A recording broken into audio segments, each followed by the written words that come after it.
तेलंगाना के वजीर बरकी जगदीश रेड्डी ने सूर्यापेट गवर्नमेंट मेडिकल कॉलेज और सूर्यापेट बल्दिया और मेडिकल हेल्थ डिपार्टमेंट की जानिब से मुनक्किद की गई कंठी वेलुगु शऊर बेदारी रैली का आगाज किया। इस मौके पर जगदीश रेड्डी ने बात करते हुए कहा कि जिले सूर्यापेट में कंठी वेलुगु के दूसरे मरहले के लिए 600 कैंप मुनक्किद किए गए हैं।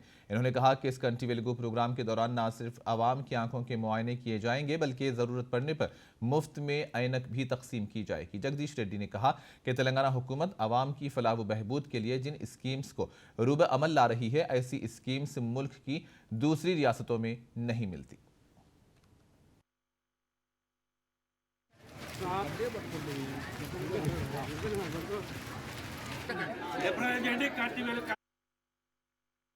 అందరిని కూడా క్యాంపులకు తీసుకొచ్చి ఈ కంటి వెలుగు పరీక్షలు చేయించడానికి ఏర్పాటు చేయడం జరిగింది.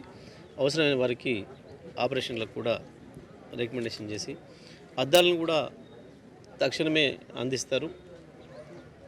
ఇంకా అవసరమైన వారికి అక్కడ ఈ దూరపు చూపు సంబంధించి సమస్య ఉన్న వారికి ఎంత అవసరమవుతుందో ఎంత పాయింట్ అవసరమవుతుందో దాన్ని రికమెండ్ చేసి మళ్ళీ 15 రోజుల లోపలనే